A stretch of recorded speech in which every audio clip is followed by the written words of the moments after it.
What is fracking? Fracking is a short-form term for hydraulic fracturing.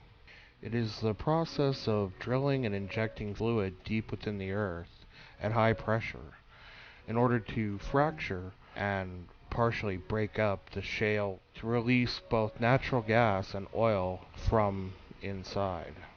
This process involves drilling downward vertically several thousand feet, then horizontally an additional several thousand feet.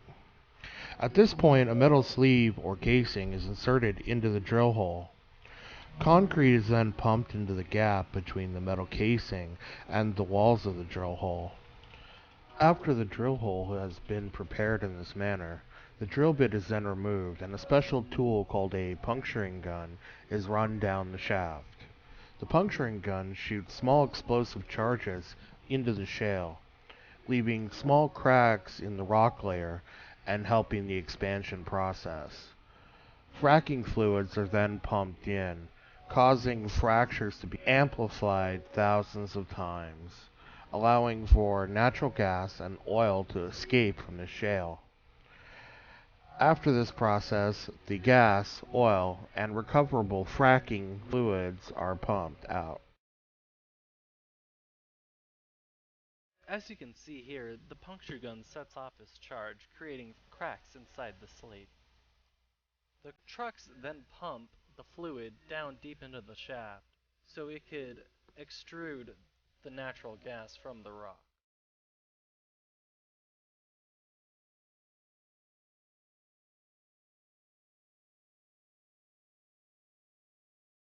Fracking happens all across the United States. These states include Alaska, California, New Mexico, Montana, North Dakota, Michigan, Ohio, Pennsylvania, West Virginia, Virginia, Alabama, Mississippi, Louisiana, Oklahoma, Tennessee, Nebraska, Colorado, Utah, and Wyoming.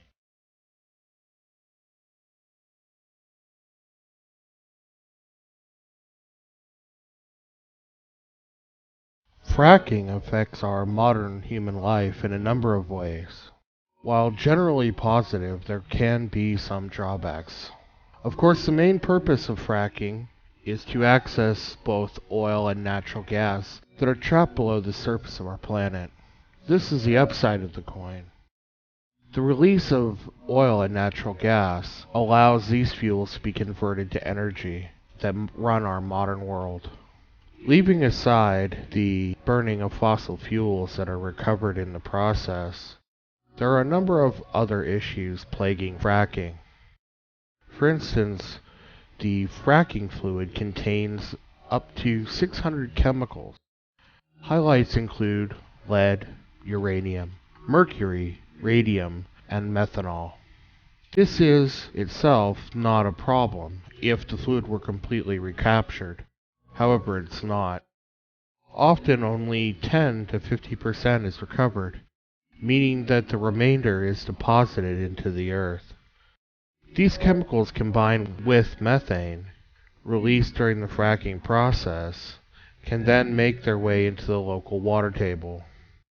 The methane in particular leads to the phenomenon known as the flaming faucet, made so popular on the nightly news.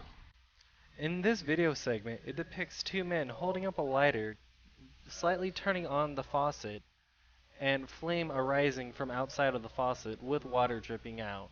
Now this is caused by leaking in the casting by the drilling.